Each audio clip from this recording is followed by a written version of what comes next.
Good day, everyone, and welcome again to our class.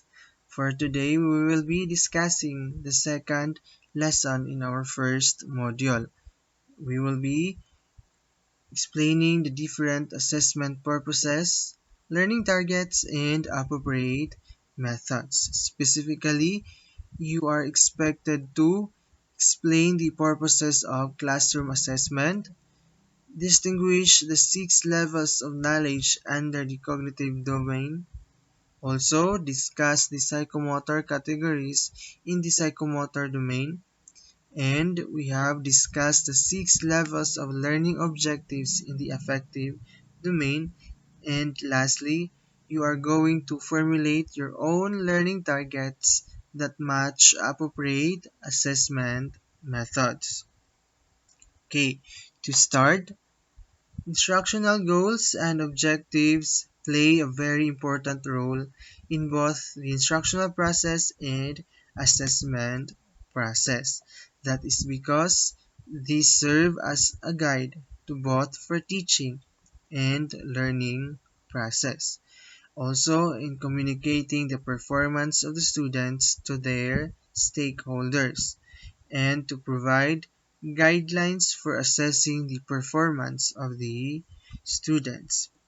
Assessing the learning outcomes of the students is one of the very critical functions of teachers. So this is very difficult job or responsibility for the teacher. A classroom teacher should classify the objectives of the lesson because it is very important for the selection of the teaching method and the selection of instructional material. So we discussed in our previous discussion the importance of formulating your learning purposes or assessment purposes. That is again because your teaching method and your selection of instructional materials depend upon your learning outcomes. The instructional material should be appropriate for the lesson so that the teacher can motivate the students properly. So the objectives can be classified according to the learning outcomes of the lesson that will be discussed. So for us to be guided again with the flow of our discussion, we have here the guide questions. First, what are the different purposes of assessing students' learning in the classroom? Now we have also why is classroom assessment is important in the teaching learning process. What is the difference between instructional objectives and learning targets? Why is it important that learning targets and assessment tasks or activities are matched? So we have to try to answer these guide questions after discussing the lesson content. The quality of assessment is best achieved when its purpose is clear and cautiously purported to meet such purpose. Without a clear purpose, it is difficult to design or plan assessment effectively and efficiently. So, in other words, we could not create a very good or an effective and efficient assessment if our purpose is not clear. In addition, teachers are expected to know the instructional goals and learning outcomes, for this will inform how they will design and implement their assessment. So in general, the purpose of classroom assessment may be classified in terms of the following. First, we have assessment for learning. Assessment for learning refers to the use of assessment whose purpose is to identify the needs of the learners in order to grow, modify instruction, or learning activities. It is formative in nature and it is meant to identify gaps in the learning experience of learners so that they can be assisted in achieving the curriculum outcomes. With this, the teachers should carefully design the assessment method so that the resulting information could not only be used to determine what students know, but also to gain ideas on how and when to apply what they have learned. Again, assessment for learning is referred to as formative assessment, where in this assessment, the teacher is in the process of developing the student learning. This means that the students continuously learning while the process of teaching is going on. So the teacher should see to it that before he or she proceeds further, the students have understood the lesson. That is assessment for learning. Next is assessment as learning. Assessment as learning refers to the use of assessment to help students become self-regulated. It is also formative in nature and meant to use assessment tasks, results, and feedback to help learners practice self-regulation and make adjustments to achieve the curriculum outcomes. So, assessment as learning is a process of involving students in the learning process where they monitor their own progress, ask questions, and practice skills. So, this supports the metacognition, the knowledge of one's own thought processes of the students for which they are active, engaged, and critical assessors of their own learning. They make sense of the information they gained, relate it to prior knowledge, and use it to draw new learning. So the students make use of self-assessment and the teacher's feedback to reflect on their learning and understand the next step in learning. Thus, assessment as learning helps students to develop independent learning habits, and this gives them the chance to monitor their future direction. So, in other words, the responsibility of learning depends upon the students. That is assessment as learning. So, one word which we could relate to assessment as learning is reflective learning. Lastly, we have assessment of learning. So, what is the difference of assessment of learning among or from the two previous purposes we just mentioned earlier? So, assessment of learning refers to the use of assessment. The purpose is to determine learners' acquired knowledge and skills from instruction and the attainment of the curriculum outcomes. So this time, you are assessing the acquired knowledge and skills. So it is designed to assist teachers in using evidence on student learning so as to assess student achievement against learning goals and standards. So while the assessment for learning is formative in nature, assessment of learning is summative. That is because it is used to verify what students know and can do and determine further whether they have achieved with respect to the curriculum outcomes. So the information gathered from the assessment of learning is usually represented by marks, scores, or grades and is presented in formal report. In addition, the information provides the foundation for discussion on promotion of the students, since assessment of learning is used to rank or grade the students. So the nature and the quality of feedback are the basis to ensure the effectiveness of the students. It is indeed significant to note the different purposes of classroom assessment, since it is the purpose that dictates how assessment should be crafted and employed. This manifests that there should be careful planning in the process of conducting assessment and give more emphasis on the logical connections among the purpose, methods, and the use of the resulting information. It is indeed significant to note again the different purpose of classroom assessment. Like for example, if the purpose is enhancing learning, the assessment to be used should give the students the opportunity to develop their learning without anxiety. Hence, it is important for the teachers to understand the three assessment purposes for them to be able to recognize the need to balance among them, have the knowledge on which one they will be using, and use them in an appropriate way.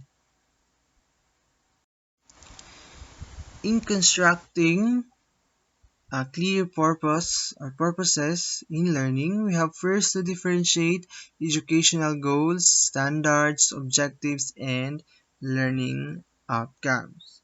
So, talking about educational goals, these are general statements about desired learning outcomes in a given year or during the duration of a program. Example, we have goals in senior high school.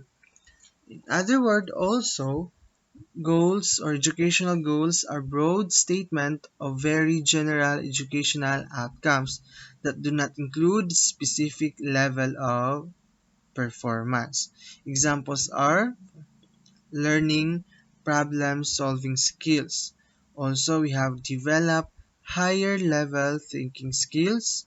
We also have appreciate the beauty of an art. So from these examples, we can observe that these are general or broad statements. Now we have standards. Okay, standards are specific statements about what learners should know and are capable of doing at a particular grade level, subject, or course. If you are studying or if you are scanning or skimming the curriculum guide, you can see that we have two standards, the content and the performance standards. And also we have different standards in different grade level and in different subject or course. So again, we have different types of educational standards. We have content, which are desired outcomes in a content area. We have also performance standard, which are what students do to demonstrate competence. We have also developmental. These are not this standard is not obviously shown in the curriculum guide.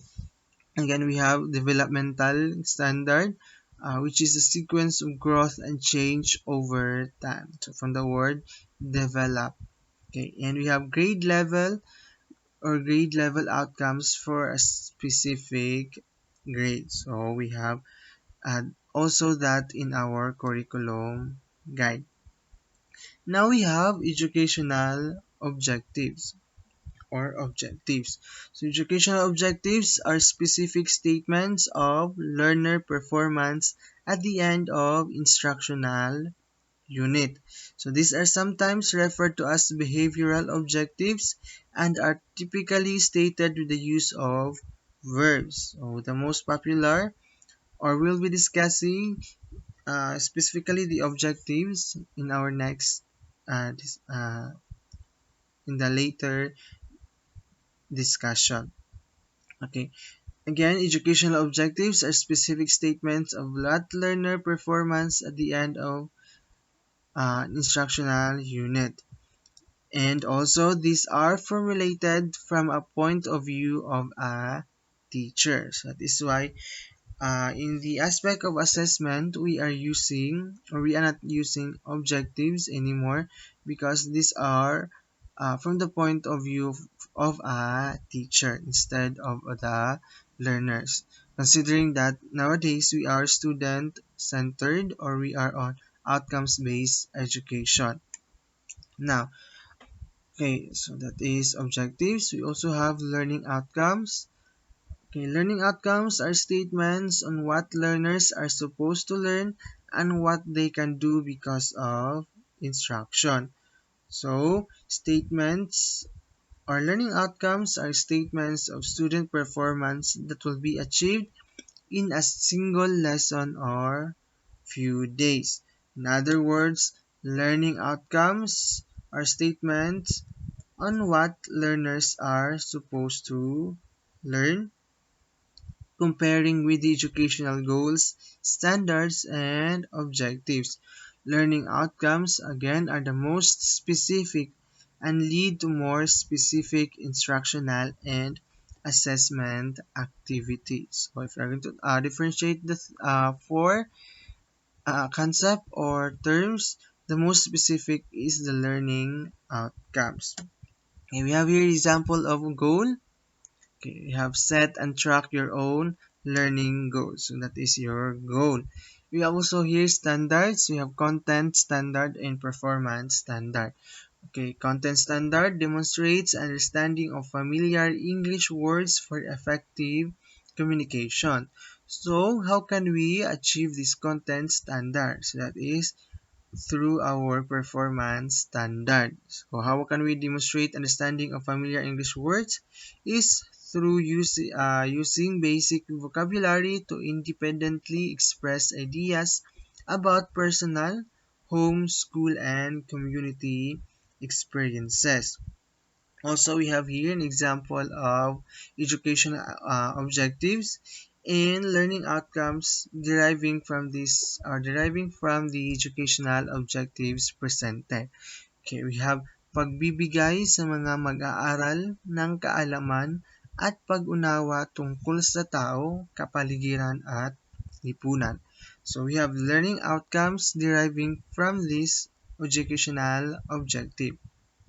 First or una, nailalarawan ang sariling buhay simula sa pagsilang hanggang sa kasalukuyang edad. Pangalawa, we have nasasabi at naipapaliwanag ang mga alituntunin sa silid-aralan at sa paaralan. Pangatlo at huli, naiisa-isa ang mga tungkulin ng isang mabuting mamamayan sa pangangalaga ng kapaligiran.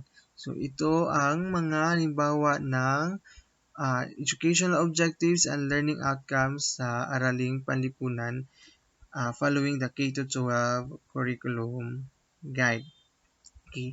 Learning outcomes should be congruent with the standards prescribed by the program or level and align with the educational objectives of a subject or course. Thus, teachers must inform learners about the learning outcomes of lessons prior to classroom instruction. That is very important to inform your students your outcomes before you conduct your classroom instruction. Now, what is our guide for developing a comprehensive list of instructional or learning outcomes? So we have here the taxonomy of educational objectives.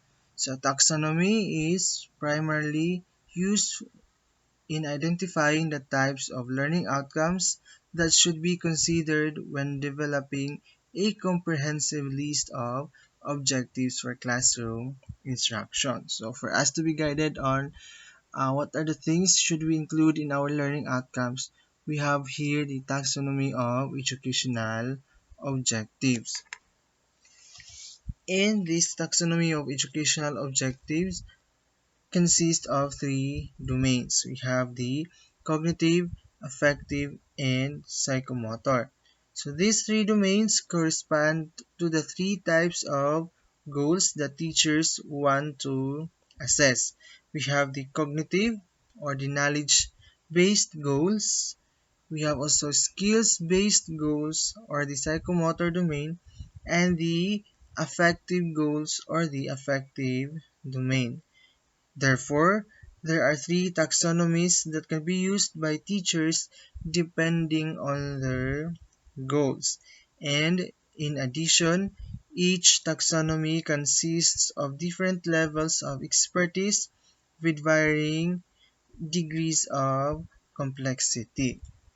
So again, we have the three domains: cognitive, which called for outcomes of mental activities such as memorizing, reading, problem solving, analyzing, synthesizing, and drawing conclusions.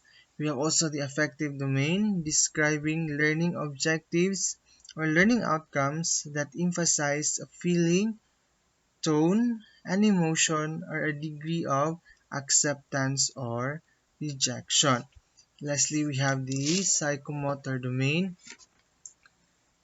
which is characterized by the progressive levels of behaviors from observation to mastery of physical skills.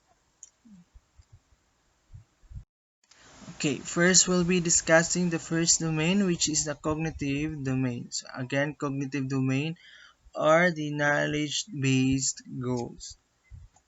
So the year 1950s, an educator in person of Benjamin Bloom formulated the Bloom's taxonomy on educational objectives, specifically on the cognitive domain. So the taxonomy describes 6 levels of expertise. Okay, we have knowledge, comprehension, application, analysis, synthesis, and evaluation.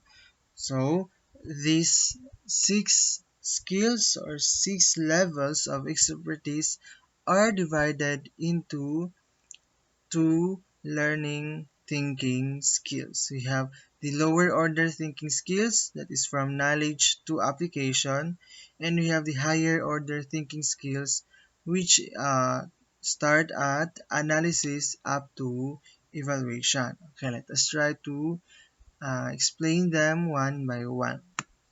Talking about knowledge, when we say knowledge, that is remembering or retrieving previously learned materials. That is, remember previously learned information. That is simply recalling of basic information. That is why it is the lowest thinking skill. So we have here also sample verbs, and uh, from other resources you can also check on some sample verbs which can be used if you are trying to formulate your own learning outcomes measuring knowledge level. Okay, let us proceed with comprehension. So when we say comprehension, that is the ability to grasp or construct meaning from material.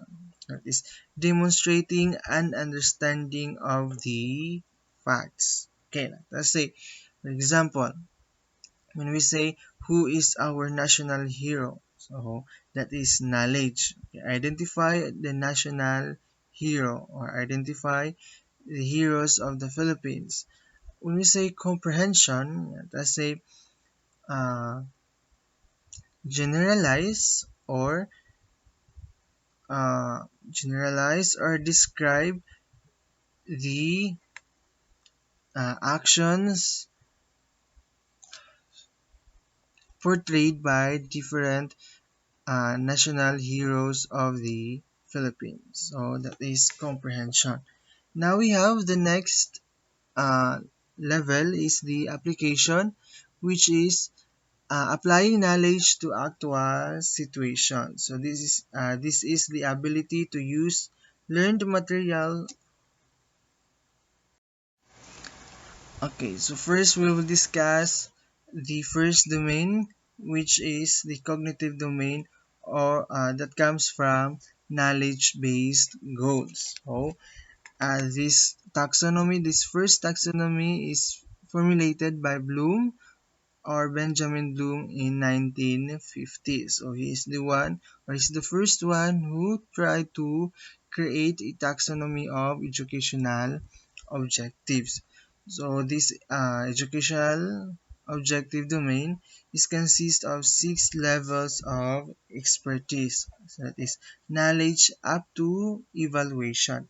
And these 6 levels of expertise is being divided into two, the lower order thinking skills and the higher order thinking skills. So lower order thinking skills starts at the knowledge up to application, and the higher order thinking skills start at the analysis to evaluation. So the lower order thinking skills is limited only to memorization, concrete thinking, and understanding, while the higher order thinking skills go beyond these things. We have abstract, critical, metacognitive, and creative thinking. So let us try to explain one by one the different cognitive level. Okay, so we have the knowledge level. So the first level only recall or recognize learned materials like concepts, events, facts, ideas, and procedure. Example for that is, example, enumerate the 6 levels of expertise in Bloom's taxonomy of objectives in the cognitive domain. So that is an example of a statement or sample learning outcome in the knowledge level. Okay, so you can use different verbs as shown and also on in your module. Okay, we have also comprehension, that is understanding the meaning of a learned material, including interpretation, explanation, and literal translation. Example, explain each of the 6 levels of expertise in the Bloom's taxonomy of objectives in the cognitive domain. So that is an example of a sample learning outcome uh, in the comprehension level. Next, we have the application level, which is the use of abstract ideas, principles, or methods to specific concrete situations. So this example demonstrate how to use Bloom's taxonomy in formulating learning outcomes. Now we have analysis. Analysis is a separation of a concept or idea into constituent parts or elements, and an understanding of the nature and association among the elements. So that is breaking whole into parts, or breaking down objects into simpler parts, that is to support generalization. Example, compare and contrasts the 6 levels of expertise in Bloom's taxonomy of objectives in the cognitive domain. Again, you can use different verbs like analyze, break down, categorize, differentiate. So these verbs fall under the analysis level.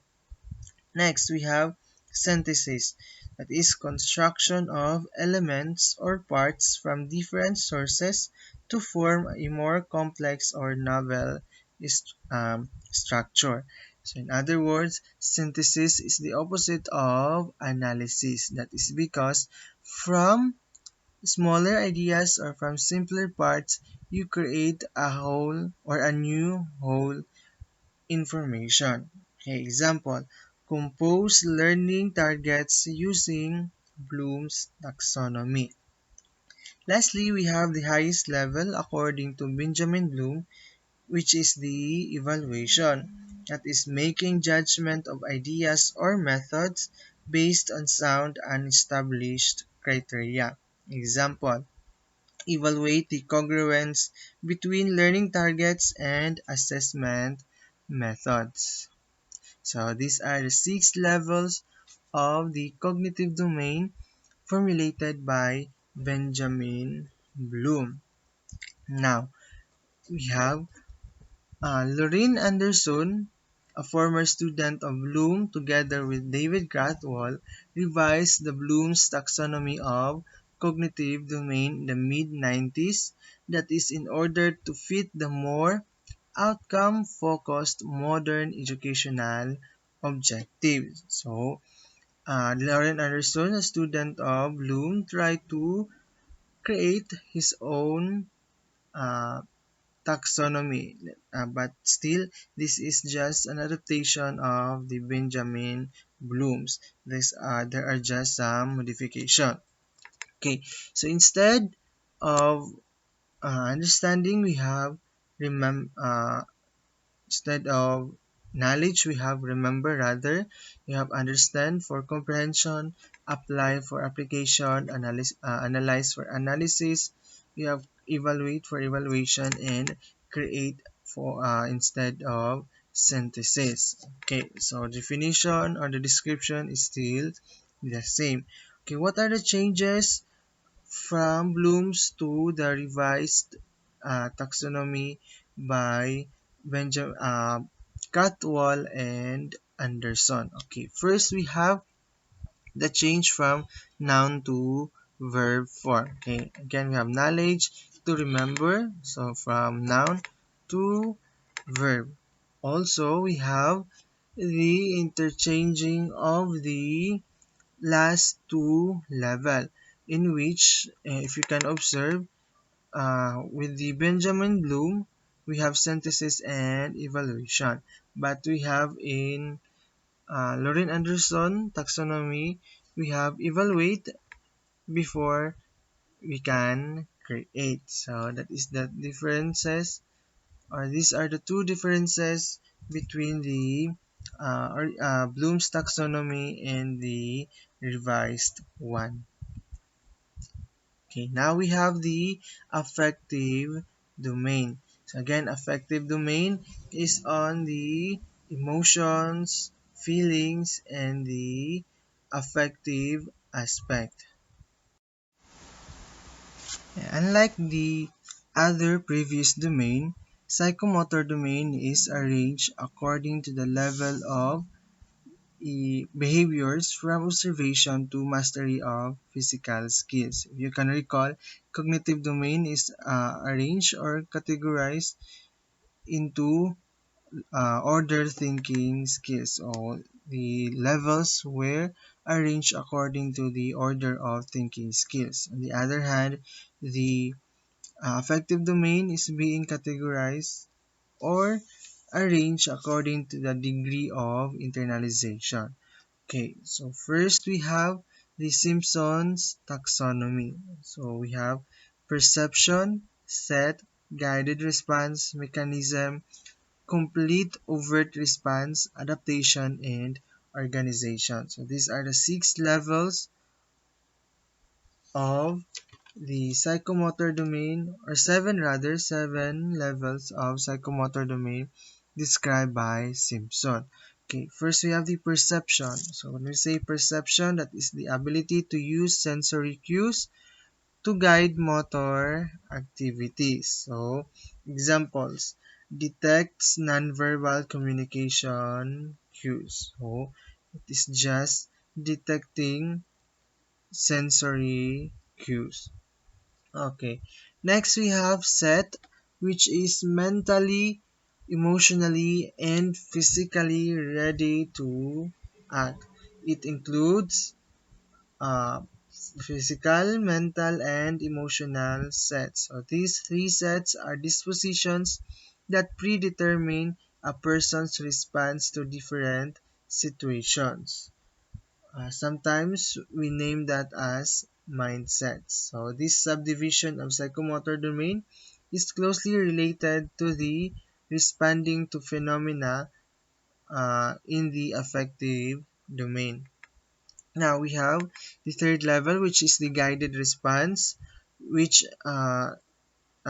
this level imitates and practices skills, often in discrete steps. So the early stage in learning a complex skill that includes imitation and trial and error. So adequacy of performance is achieved by practicing. So it means showcasing of certain behavior through guided response. There is someone still guiding you. While on the other hand, we have the mechanism that is perform acts with increasing efficiency, confidence, and proficiency. So in the guided response, we have this practice, practice, and practice. While in mechanism, after practicing, you have now the perfection. Okay, so this is the intermediate stage in learning a complex skill. So learned responses have become habitual and the movements can be performed with some confidence and proficiency already. Now we have the complex or the complete overt response, which is the skillful performance of motor acts that involves complex movement patterns, and proficiency is indicated by a quick, accurate, and highly coordinated. For example, operating a computer quickly and accurately. That is complete or complex overt response, performing automatically. Okay, now we have adaptation, that is adapt skill sets to meet a problem situation, or skills are well developed and the individual can modify movement patterns to fit special requirements. So examples, modifies instruction to meet the needs of the learner. So also responding or responds effectively to unexpected experiences. So that is adaptation. Now we have organization. Organization that is creating new movement patterns to fit a particular situation or specific problem. Learning outcomes in this level emphasize creativity based upon highly developed skills, or in other words, creates new patterns for specific situations. Example, creates a new gymnastic routine. Okay, that is organization.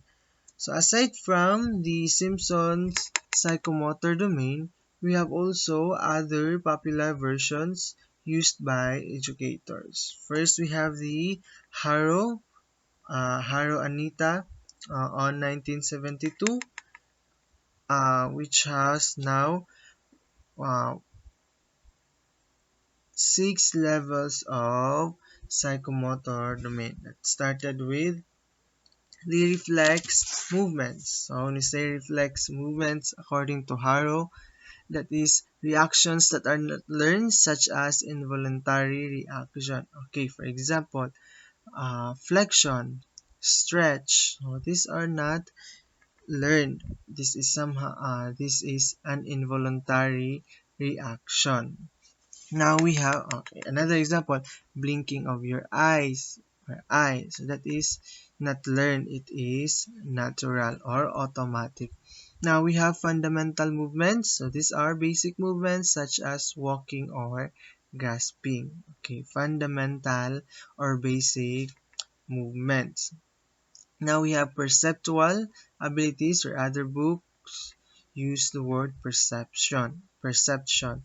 Okay, this is response to stimuli such as visual and we have auditory, kinesthetic, or tactile discrimination.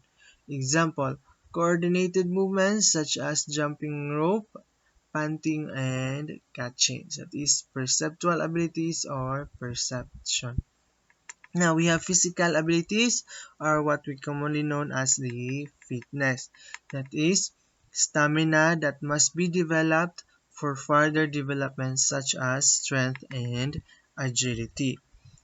That is physical abilities. So this is now the start for or especially for athletes or into sports.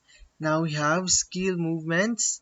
These are now advanced learned movements as one would find in sports or acting. So skilled activities in sports recreation, and dance. Okay, lastly, we have the non-discursive communication. That is the use of effective body language such as gestures and facial expression. So this level of psychomotor domain by Harrows can be observed or seen from the skilled dance movement and choreographies executed by some performers. Last domain was created by Dave RH on 1975. So it started with imitation up to naturalization. So we come up with only 5 levels. So from 7 by Simpson, 6 by Anita, now we have 5 by Dave. Okay, so we have imitation. So this observing and patterning behavior after someone else. So example, copying of an artwork. Okay, that is imitation. Just uh, your behavior is there because of observing and patterning behavior. Now we have manipulation. It's being able to perform certain actions by memory or following instructions. In other words, upon observing a certain behavior, you try to memorize that in your imagination. That is by following instructions and practicing on your own. Now we have precision, that is refining, become more exact, is performing a skill within a high degree of precision. Okay, that is the third level. Now we have the fourth level, or before that, precision. Example of precision is working and reworking something so it will be just right. So you try to be precise, you try to be more exact in your activity or in your behavior. Now we have articulation, that is coordinating and adapting a series of actions to achieve harmony and internal consistency. So articulation uh, is somehow related to origination or being original or trying to modify a certain choreography by adding or let us say modifying some actions. Now we have naturalization, having high level performance until it becomes second nature or natural without needing to think much about it. For example, uh, a certain person, you don't have to ask him to do that uh, behavior or to do that skill because it is already in his nature. Okay, for example, an artist. So if you see or watch a movie or any a kind of artist, upon seeing his craft or her craft, you can see or you can observe that it is his nature already. So you will not be amazed anymore of the outputs or the product he or she can offer of the because it is the highest level, which is the naturalization. Okay, now that this is the table that will summarize the domain or psychomotor domain created by 3 different educators, Dave, Simpson, and Harrow. Okay, so again, these are the 3 educational domains which will guide us in formulating our learning outcomes. So you can use the different verbs for you to identify if where can it be find or what level is being measured. So that is the use of the different domain or educational domain. To summarize everything, learning outcomes help faculty and students come to a common understanding about the purpose and goals of a course or academic program. And learning outcomes are the cornerstones of course design and assessment and help students focus on what is important. Okay, thank you, and I hope you learned something new today that will be helpful for your profession in the future. So if you have questions, feel free to ask. Thank you again and see you next meeting.